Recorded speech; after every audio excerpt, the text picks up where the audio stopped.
Les amis, bonjour à tous. On se retrouve dans cette vidéo.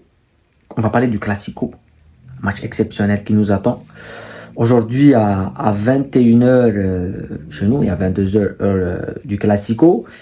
On va parler de ce match. Je vais vous donner à la fin de la vidéo mon pronostic concernant ce match. Vous allez voir que ça va surprendre beaucoup de personnes. Mais on va parler de ce match, on va parler des deux équipes, des deux dynamiques, de l'histoire du Classico, de cette histoire formidable de ce match, et des compos un petit peu, comment les deux équipes vont jouer, quels seront leur état de forme. Et bien sûr, j'allais faire cette vidéo hier, genre la veille du match, et il y a eu cet événement incroyable, ce qui se passe en Espagne avec le Real et le Barça, et surtout le Real. Donc, on va en parler dans cette vidéo. Donc, avant de commencer, n'oubliez pas de liker, de vous abonner à la chaîne. Il y aura ce genre de concept, ce genre de vidéo que je ferai de plus en plus, surtout pour les deux demi-finales, PSG Arsenal et l'Inter Barcelone. Et on fera ça pour les matchs les plus importants qui vont venir. Donc, on va commencer, on va y aller directement. J'allais commencer par le Classico historique et le Classico, mais on va commencer par l'arbitrage. C'est quand même un truc.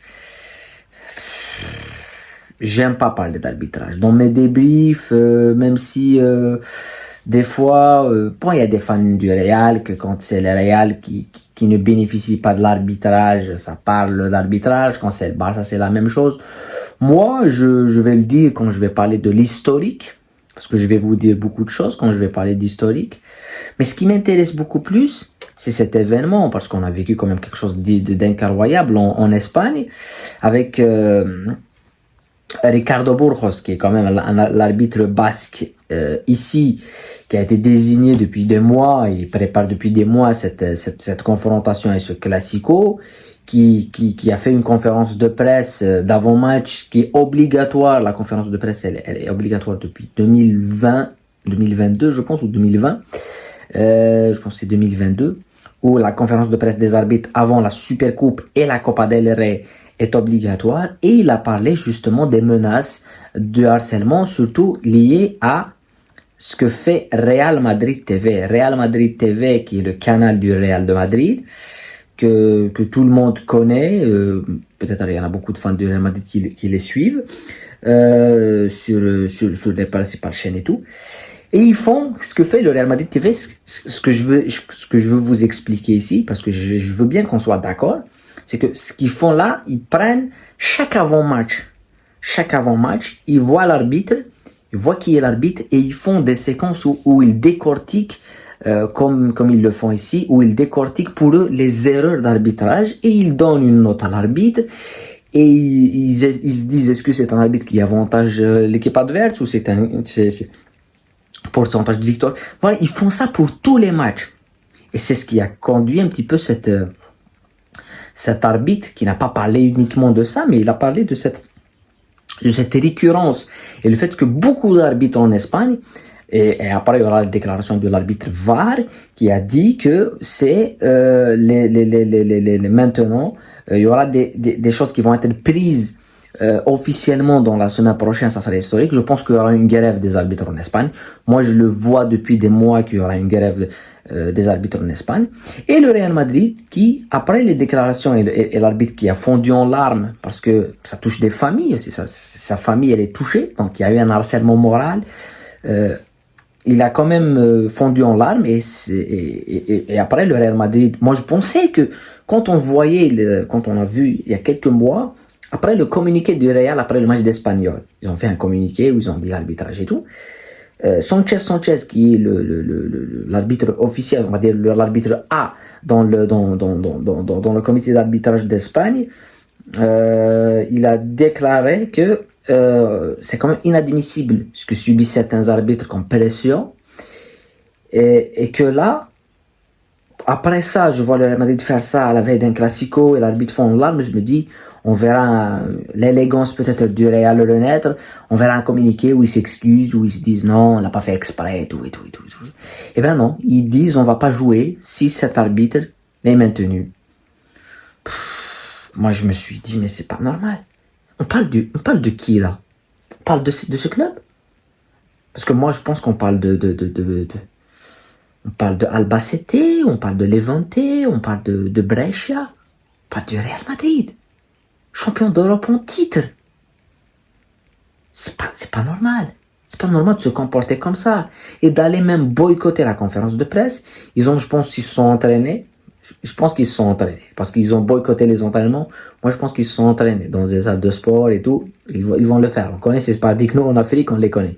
Donc, je pense qu'ils se sont entraînés. Mais ils boycottent la conférence de presse. Ils boycottent tout le protocole de la Coupe du Roi, qui est quand même un événement. Pour les autres, c'est un événement important en Espagne. La coupe en Espagne, elle a une importance capitale. C'est pas la coupe de France, c'est pas la coupe d'Italie. En Angleterre aussi, la FA Cup, elle a une importance capitale. Donc, ils boycottent ça. Et ils disent, on va peut-être pas jouer la finale si cet arbitre est maintenu. Et là où je me dis, pour ça qu'on va pas faire 1 minute ou 10 minutes sur ça, c'était la meilleure solution, c'est de maintenir l'arbitre. Parce que si le Real Madrid aujourd'hui fait ça et ils arrivent à retirer cet arbitre, demain le Barça fera la même chose. Ils disent, cet arbitre, on l'a vu, il a beaucoup arbitré le Real, il a avantagé le Real, on le veut pas. Et après ça sera Bilbao. Mais c'est mesquin. Moi je pense que c'est n'importe quoi. Moi j'ai jamais vu ça depuis que je suis football. J'ai vu des clubs faire la pression sur l'arbitrage. Mais un club de la stature de Real de Madrid, ça je l'ai jamais vu. Et moi je pensais jamais le voir parce que je me disais le Real qui fait ça, c'est impossible. C'est impossible. Mais ils le font quand même. Voilà. C'est ça qui est surprenant. C'est un sujet passionnant l'arbitrage en Espagne. Mais on va parler de El Clasico historique. Il y a beaucoup de choses que je voulais vous dire. Après, je voulais juste vous montrer. On va vous montrer une déclaration que j'ai retrouvée parce que je l'ai gardée. C'est cette déclaration de Tony Kroos. Tony Kroos qui dit celui qui n'arrive pas à nous battre, il trouve des excuses dans l'arbitrage. Ça c'est en arabe, mais c'est quand même ça ce que ça veut dire. Il dit que ceux qui n'arrivent pas à nous battre, ils trouvent des excuses dans l'arbitrage. Et ça me fait beaucoup rire. Aujourd'hui, c'est la Madrid qui fait la même chose. Moi, je me rappelle un classico dans les périodes de Covid où le Barça perd 2-1 face au Real Madrid dans le petit stade de Di Stefano, c'était pas le Bernabéu. Et à la fin du match, Piqué ne jouait pas, est allé pour parler vers l'arbitre. Il y a Modric qui lui dit, tu vas critiquer l'arbitre maintenant? Il lui dit comme ça, va critiquer l'arbitre. Et aujourd'hui, c'est eux qui font ça. Donc, c'est pas élégant. C'est pas élégant. Mais quand on parle d'histoire de classico, sur les derniers classicos, j'ai voulu reparler de ça. Sur les derniers classicos, on a quand même deux gros scores pour le Barça. C'est quand même un 5-2 en Super Coupe d'Espagne et un 4-0 au Bernabéu. Il y a eu quand même la victoire du Real, 3-2 la saison passée, et la victoire aussi clinquante en Super Coupe, 4-1 pour le Real Madrid. Le Barça qui quand même s'incline 2-1 en championnat l'année passée avec un Bellingham dans les dernières minutes. Il y a eu le 4-0 du Real en coupe. Voilà, il y a eu quand même une certaine série de 5 matchs où le Real Madrid a 5 matchs, 5 victoires d'affilée contre le Barça. Et il y a eu 3 matchs, 3 victoires pour le Barça, dont un certain 2-1 en championnat qui a donné le titre pour le Barça et un 3-1 qui a donné la Super Coupe pour le Barça. Donc dans les résultats on est un petit peu équilibré, même si dans le côté score il y a quand même des scores comme le 5-2, il est quand même assez affligeant. Le 4-0, il y a eu un 4-0 en coupe.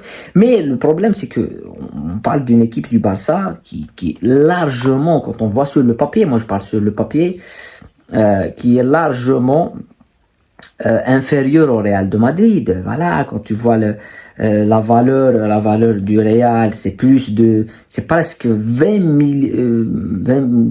millions de différence. La valeur marchande, c'est plus, on va dire, plus de 13 millions de différence entre la valeur marchande, c'est de 50 valeurs marchandes de moyenne pour le Real et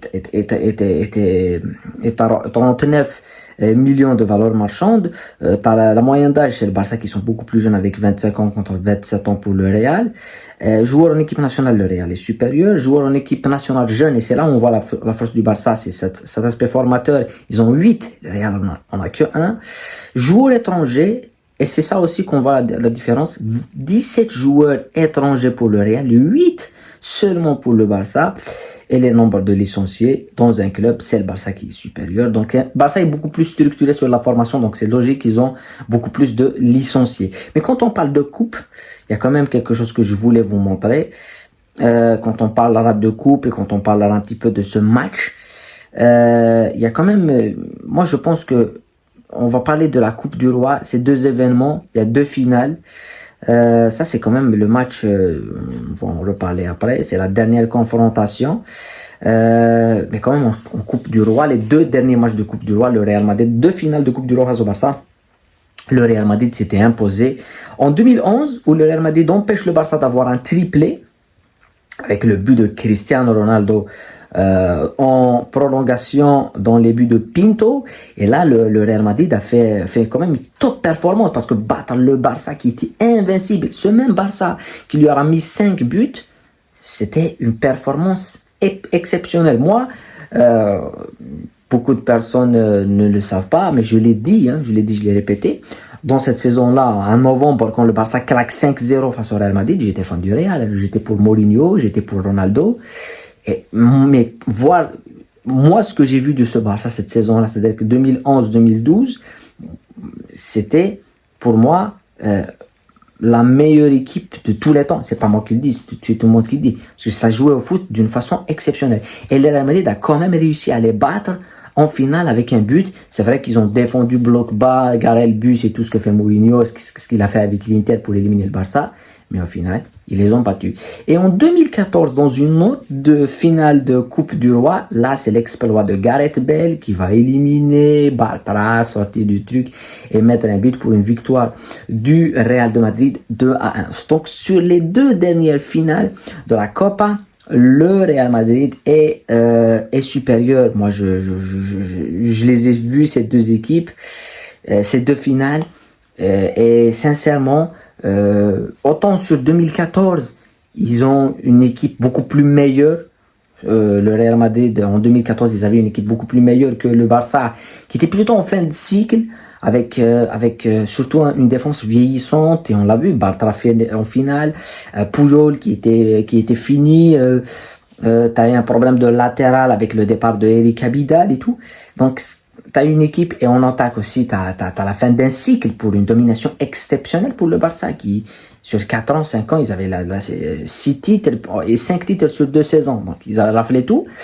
Mais autant en 2011 où le Barça était extrêmement supérieur et que c'était le truc, cette finale, c'était le truc avec la Coupe du Roi gagnée qui a tombé du bus et qui s'est écrasé. On se rappelle tous d'une Coupe du Roi complètement cassée qui a récupéré les merengues. On va parler de l'état des deux équipes. L'état des deux équipes qui est pour moi extrêmement intéressante. Pour moi, le Real Madrid, moi, je pense que quand on parle d'un problème, on parle souvent de Carlo Ancelotti. Moi, je le dis, on peut pas, il y en a beaucoup qui disent non, il n'est pas responsable et tout. Oui, il n'est pas responsable de tout, mais il est responsable. Pour moi, c'est du 50, moi, je vais diviser ça en 30%. C'est Carlo Ancelotti. 40% c'est Florentino Pérez et je vais dire 30% c'est les joueurs, c'est l'effectif. Parce que je mettrais la faute à Pérez parce que c'est lui qui laisse. Il y a Toni Kroos qui est parti, tu ne le remplaces pas. Joselu, c'est un joueur extrêmement important, tu ne l'as pas remplacé. Tu as quand même beaucoup de joueurs qui sont partis et tu recrutes Kylian Mbappé pour toi. Et tu le recrutes pas gratuitement, oui, pour un bon quota. Et tu recrutes Endrick, c'est pas le même registre que Joselu. Mbappé, c'est pas le même registre que Joselu. Et quand même, Asensio, il vient de ton centre de formation. Donc, et là, il y a un manque d'équilibre tellement puissant dans cette équipe du Real Madrid qu'on le voit. Et c'est pour ça que la première responsabilité, c'est Pérez. Parce que Pérez, c'est lui qui décide de tout. Il gère cette équipe comme sa propre propriété, comme si c'était un supermarché, je veux celui-là. C'est l'égalité, c'est le problème qu'il a fait en 2004. en 2003-2004, quand il laisse partir Claude Makélélé pour David Beckham. C'est le même problème. C'est pour ça que je mets beaucoup plus de pourcentage de responsabilité pour Perez. Mais le deuxième personne qui a beaucoup plus de responsabilité, c'est Carlo Ancelotti. Parce que lui, il peut se dire non, moi j'accepte pas ça, moi je veux un milieu de terrain, il a voulu Barella, il a voulu beaucoup de personnes, il a beaucoup insisté sur Barella. Mais tu n'acceptes pas. Mais lui, n'importe quelle chose que fait Florentino Pérez, il dit oui.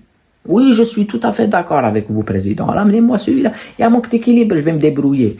Mais quand tu regardes l'équipe du Real Madrid, quand tu regardes à chaque match les compositions d'équipe, et quand tu vois qu'il y a du bricolage sur tous les postes, en défense surtout, tu te dis, mais c'est pas normal qu'une équipe comme le Real Madrid peut faire ça. Ils devaient recruter deux latéraux, un milieu de terrain et un latéral. Ça devait se faire, ça. Ils le font pas. Et en troisième partie de responsabilité, ben c'est les joueurs, parce que je m'excuse, mais le niveau de certains joueurs, et là je vais pas prendre de possible personne, mais le niveau de Rodrigo, il est assez catastrophique. Le Vinicius Junior, depuis qu'il a pas le Ballon d'Or, c'est pas le même joueur. Et Jude Bellingham, depuis qu'il y a Mbappé, c'est pas le même joueur. Et moi je peux comprendre Jude Bellingham, parce que Mbappé lui a tué un petit peu cet aspect d'être beaucoup plus finisseur. Mais ça a déséquilibré encore plus l'équipe, ça. Mais Rodrigo, sur 25 matchs, il a un but. Et dans le jeu, il n'existe pas. Défensivement, c'est celui qui défend le plus. Mais Vinicius, ça ne défend pas. Tu as quand même des joueurs comme Güler, qu'on s'attendait à ce qu'ils soient beaucoup plus performants, ils ne le sont plus. Et Mbappé, Kylian Mbappé, c'est pas le mariage du siècle. Endrick aussi, Camavinga qui n'arrive pas. Moi, je suis beaucoup l'actualité du Real Madrid. C'est un club qui me passionne beaucoup. Et là où je me suis dit qu'il y a un problème au Real Madrid, vous savez quand toute la presse et tous les gens qui sont autour de ce club, ils disent que l'absence de Dani Ceballos pour 2 mois, ça va être catastrophique. Genre, ça lie le bon fonctionnement du Real Madrid à Dani Ceballos, un joueur avec une valeur de 10 millions. Ceballos, c'est un très bon joueur, hein? Excellent joueur. Quand il était au Betis, je l'adorais. Mais tu lis ton avenir à Ceballos. C'est là où je me suis dit, il y a un problème. Il y a un problème d'équilibre exceptionnellement incroyable au Real Madrid. Et après, il y a des joueurs qui sont finis aussi. Il y a Vasquez, Tchouaméni, et Valverde, Camavinga. C'est des joueurs qui subissent cet aspect de bricolage. Tchouaméni un coup en défense, en Supercoupe il prend l'eau mais c'est pas son poste. Camavinga un coup sur un côté, un coup dans le milieu et le joueur il est perdu. Valverde il va jouer en latéral, il va jouer milieu, ailier. C'est du n'importe quoi. Donc c'est pour ça que je me dis que cette équipe est pas bien foutue au niveau d'effectif. De l'autre côté on a le Barça. Et le Barça, ça va beaucoup mieux. Le Barça c'est pas la même chose parce que je pense qu'il y a la différence avec le Barça, c'est qu'il y a Hansi Flick. Et Hansi Flick, il a amené quelque chose de très très fort. C'est cet aspect tactique qui n'existait pas au Barça avant. C'est-à-dire, quand on a eu Xavi, il y a eu des bonnes choses, il y a eu des belles choses avec Xavi. Il arrive à la première année, il change beaucoup de choses. La deuxième année, il gagne le titre. Xavi gagne le championnat. Tout le monde le sait pas, mais Xavi a gagné un titre. A gagné la Liga avec le Barça. Et avec un Barça très très faible d'ailleurs. Mais il n'y avait pas cet aspect tactique. Dans les grands matchs, Xavi s'effondrait complètement. C'est pas le cas avec Hansi Flick. Hansi Flick a une méthodologie, a beaucoup de choses. Et depuis, voilà, le Barça quand même, on va le voir, ce qui va nous intéresser encore le plus. Ça parle de Kairos pour remplacer avant son tour qui va venir au Barça. On aura l'occasion d'en reparler après. Mais ce que je veux dire, c'est que c'est une équipe qui est beaucoup mieux que le Real Madrid, même en termes de résultats. Parce que quand on voit les résultats, le Barça, ils ont plus perdu. La dernière fois qu'ils ont perdu en championnat, ça remonte au 21 décembre 2024. Un 2-1, tellement pas mérité face à l'Atlético Madrid. Donc c'est quand même avec un 5-1 face à Mallorca. Et donc il y a eu quand même dans ce sillage le Classico de la Supercoupe. Et le Barça, on les voit en coupe, ils ont quand même en Champions League, ils ont quand même une demi-finale à jouer contre l'Inter. Donc c'est quand même quelque chose qui peut compter beaucoup pour eux. Il y a le 4-4 face à l'Atlético. Et moi je me dis, l'Atlético avec le Barça, c'est quand même ce match. J'ai choisi ce match parce que je pense que c'est quand même la compo la plus probable avec laquelle on verra le Barça. C'est vrai qu'il y aura pas Baldé, mais il y aura un autre. Je pense que ça serait Gérard Martin. D'ailleurs, c'est lui qui est rentré à la place de Baldé. Mais il y aura Chesney, Martinez, Koubarsi, Jules Koundé. Et au milieu, Pedri avec De Jong. Et ici, on verra un certain Dani Olmo qui n'était pas là, mais il était blessé. Donc, et il y avait pas Lewandowski. Lewandowski était remplaçant. Et c'est Ferran Torres qui a joué, c'est lui qui a marqué. Lamine Yamal et Rafinha sur un côté. Donc ça, c'est quand même, je pense que c'est le 11 idéal pour le Barça. Et donc, après, pour parler justement de ce match, on a le Barça et le Real.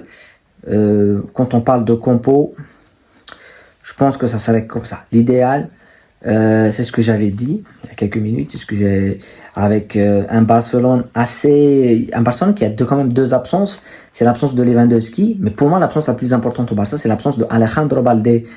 Sur le côté, c'est l'un des joueurs les plus performants au Barça. Et depuis son absence, on a ce couloir qui ne fonctionne pas très bien. C'est vrai, Gérard Martin, on n'attend pas de lui qu'il soit Baldé. Il peut pas l'être. Voilà. Mais Olmo, on attaque. Olmo ou Ferran Torres, moi, je pense qu'ils feront l'affaire côté Barcelone avec Rafinha, avec Lamine Yamal et avec un milieu Pedri, De Jong et Gavi qui peut rentrer du côté du Barça. Et côté Real Madrid, la nouveauté, c'est pas la nouveauté, c'est Federico Valverde qui jouera sur le côté dans le latéral. Courtois, Asensio, Rudiger dans l'axe du jeu avec Fran Garcia. On va s'attendre à ce que va faire Fran Garcia quand il va affronter Lamine et Yamal. Et au milieu de terrain, Tchouaméni, Modric, Bellingham, Rodrigo, Mbappé et Vinicius. Et là où je suis pas d'accord avec cette compo, moi je pense que Rodrigo ne jouera pas. Voilà, moi je pense que Rodrigo va être sacrifié parce que ça ne peut pas fonctionner sur cette équipe face au Barça. C'est-à-dire qu'il y a un problème d'équilibre qui est tellement puissant au Real Madrid que je pense que Rodrigo sera sacrifié et tu auras Ceballos. Tu auras Ceballos ici, un milieu de terrain de plus, ce qui va permettre plutôt à Bellingham d'être beaucoup plus axial et de jouer avec deux pointes hautes qui seront Kylian Mbappé et Vinicius Junior. Voilà, c'est ce que j'attends du Real Madrid. J'attends. Et je pense qu'ils le feront, j'attends un 4-4-2. Parce que là, je veux vous dire une chose. Si Carlo Ancelotti joue avec Bellingham, Vinicius, Mbappé et Rodrigo, encore une fois, et qu'il l'a fait face à Arsenal. À l'aller, quand ils ont perdu face à Arsenal, tout le monde disait, mais c'est Arsenal, ils ont perdu, ils ont gagné, c'est qu'une petite, c'était surprise. T'as perdu face au Milan 3-1 au Bernabéu. T'as pris 2 claques face au Barça. T'as perdu, t'as fait des matchs difficiles face à l'Atlético. Tu n'arrives pas à les dépasser. T'as perdu face à Lille. Ce que je veux dire, c'est que c'est quand même difficile le Real Madrid pour eux. Dans le jeu, il y a un problème. On ne peut pas dire que c'était une surprise. Et au retour, parler de remontada, moi j'attendais une remontada dans le jeu. Ce que j'avais pas vu. Donc, il faut sacrifier quelqu'un. Je pense que ça sera Rodrigo. Il va pas sacrifier Mbappé. Il va pas sacrifier Mbappé. C'est Vinicius, c'est Perez lui, il joue. Que tu le veuilles ou non, lui, il joue. Ça va être difficile pour le prochain entraîneur qui va être au Real Madrid. Parce qu'il doit subir une pression énorme de Perez. Mais t'as Vinicius aussi. Qui doit accepter. Qu'il doit jouer. Donc, voilà. Maintenant, bien évidemment, ce qui va nous intéresser plus, c'est le pronostic. Mon pronostic concernant cette coupe du roi Real Madrid, voilà. Ceux qui viennent sur la chaîne principale, vous pouvez aller voir l'analyse complète de ce match sur la chaîne secondaire. Ça, c'est intéressant parce qu'ici, je vais faire que le pronostic. Pour moi, le pronostic de ce match, il y a deux choses. Les cotes se sont un petit peu, il y a une baisse de cote pour le Real. Le Real avait une cote à 3, maintenant c'est du 2,97. Le Barça avait une cote à 2, c'est du 2,27. Donc les cotes sont un petit peu changées. Pour le double chance, c'est du 1,45 pour le Barça et du 1,70 pour le Real Madrid. On va aller sur l'équipe qui gagne la coupe, c'est du 2 pour le Real et du 1,66. Donc évidemment, le Barça est largement favori quand on parle de cotes. Ils sont assez favoris sur ce match. Quand on va parler des buts, Les deux équipes qui marquent, c'est bien sûr assez surprenant de voir un match comme ça et que des équipes ne marquent pas. Je pense que les deux équipes vont marquer. Chaque équipe va marquer 2 ou plus, c'est du 3-4 et c'est quand même une cote très intéressante parce que c'est possible, ça serait possible. Mais pour moi, je pense que sincèrement, c'est pas ce qui m'intéressera le plus. Mais le total qui est beaucoup plus intéressant, le total c'est du 2. Le total à 4 buts, c'est 2. Ça prouve ce qu'on attend, ce que les gens attendent du Classico. Ils attendent des buts. Moi, je pense que je vais vous donner mon pronostic, bien évidemment. Moi qui a suivi ce Classico à travers l'histoire, qui a beaucoup suivi le Barça, le Real Madrid, les Coupes du Roi, cette histoire des grands rendez-vous. Et moi, j'ai toujours dans ma tête la finale de 2011 où le Barça est supérieur sur tous les plans au Real Madrid et ils perdent cette finale voilà, avec un but de Ronaldo en prolongation. C'était impossible que le Real Madrid gagne face à ce Barça, c'était une équipe. Après, je peux pas les comparer les deux parce que cette période-là, tu avais Mourinho avec une équipe monstrueuse. Ils avaient une équipe c'était une équipe monstrueuse, mais face à un Barça qui était all-time, ça avait l'air que c'était une petite équipe. Mais tu avais Benzema, Ronaldo, au milieu de terrain, tu avais Xavi Alonso. Pour ceux qui connaissent pas Xavi Alonso au milieu de terrain, avec Samir Dira, avec Mesut Özil, avec Marcelo, il y a Ramos, il y a Pepe. Voilà, il y a quand même des joueurs. Il y a Casillas. C'est pas la même équipe, c'est vrai. Mais le Real Madrid, il doit faire quelque chose. Moi, j'attends le Real Madrid. Moi, je vois le Real Madrid gagner demain. Voilà, ça c'est mon pronostic. Je vois le Real Madrid gagner la coupe. Peut-être pas dans le match complet, mais je les vois gagner. Moi, je pense qu'ils vont la gagner dans le match. Voilà, ils vont gagner dans le match. 2-1. Voilà, 2-1 pour moi. C'est plutôt envisageable. Voilà. Je vais essayer de faire ça comme ça. Donc voilà, c'est comme ça. Moi, je vois victoire du Real. Victoire du Real et voilà, victoire du Real, vous pouvez annuler ceux qui veulent qualifier. Victoire du Real en coupe. Alors, en finale du temps réglementaire, c'est du 2,97. Moi, je vois les deux. Je pense qu'ils vont gagner la coupe au terme du temps réglementaire avec 2 buts, avec 3 buts. Donc, ça serait 2-1. Voilà. Victoire de Real Madrid. Moi, c'est ce que j'attends parce que je pense que c'est un rendez-vous qui est beaucoup plus important pour les deux équipes. C'est vrai, l'état de forme, le Barça est favori et tout. C'est ça qui va coûter la finale au Barça. C'est le fait qu'il soit favori. Voilà. C'est ce que je vois. Peut-être que je vais me tromper, mais si je me trompe pas, ça serait quand même une analyse exceptionnelle. Mais l'essentiel, c'est de voir et de parler du match en général. En tous les cas, prenez soin de vous, la paix sur vous. On se retrouvera pour débriefer ce match, bien évidemment à la fin. Et ce concept, on va le maintenir pour parler des demi-finales Ligue des Champions, parler des prochains matchs qui vont venir. Prenez soin de vous, la paix sur vous et à bientôt.